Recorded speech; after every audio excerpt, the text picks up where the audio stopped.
Hi friends, I am here in my backyard to show you how you can build an Andy Goldsworthy nature-inspired sculpture project. Since this whole week our topic is art and nature. So the first thing you want to think about is after you gather your materials, and I gave some advice in the other video about gathering materials, you don't want to pick out of other people's yards. You don't definitely want to take flowers. They should be on the ground. Things that you find on the ground, wildflowers are fine. And you also want to be careful of things like poison ivy.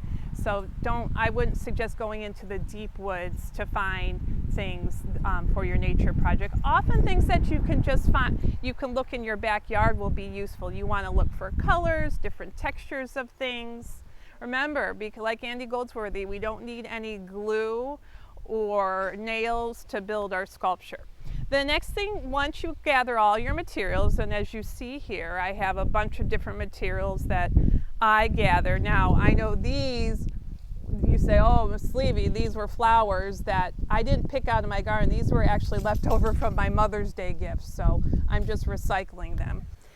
And then after you gather a bunch of materials that inspire you, the next part is to scout out a location. So it could be your front yard, it could be your backyard, and you want to think about where you're building it as kind of your painting canvas or as like your white sheet of paper. Obviously there's not a lot of white outdoors in nature, but think about it. We're looking in my yard, I like this kind of clover area. This looks like kind of like a carpet. That would be a great kind of backdrop to build my sculpture. If you don't want green grass, you can look around. You see we have Iggy and Jack playing in the yard together here.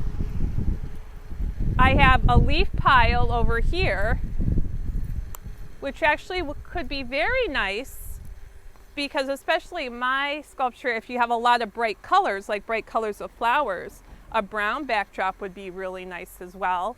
And I have all these kind of brown seedlings that kind of look like a carpet. This mixture of brown and green. I don't think I want to go for the dirt piles in my yard, but hey, if you want to build your sculpture on dirt or a rock surface, that would be fine too. So again, I've scouted out my area here, and what I'm going to do is kind of start arranging things, looking at my colors, my shapes, my textures, and I'm going to create a design that I really like, that inspires me. You can even it doesn't have to be abstract. You can even build a picture of an object or something that inspires you with your nature materials. And then I'm going to show you how to take a good picture of it. Okay? So we're going to speed up the video and you're going to see me build my sculpture. And then I'll show you what I make. Okay.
My sculpture is now complete, friends. What I have done is I have cleared away the extra materials that I didn't use to get a good photo. You don't want all the little debris and little parts that aren't part of your composition in your photo. So make sure you remove the extra things, put them to the side.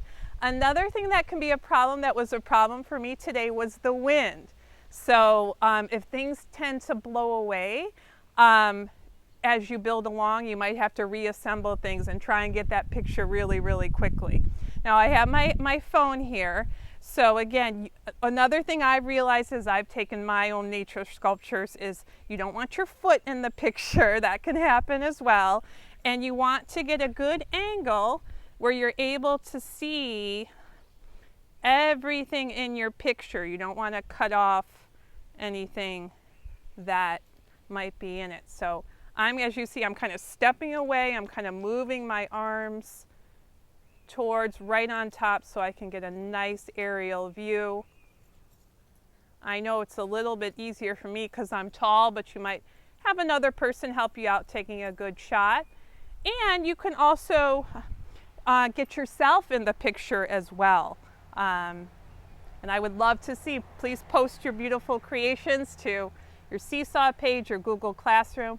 The nice thing about your photo, you'll have this work of art forever versus your nature sculpture, which might blow away after a few minutes. So I hope you enjoy this activity. Get outside, have fun, enjoy the nice weather, and I will see you soon.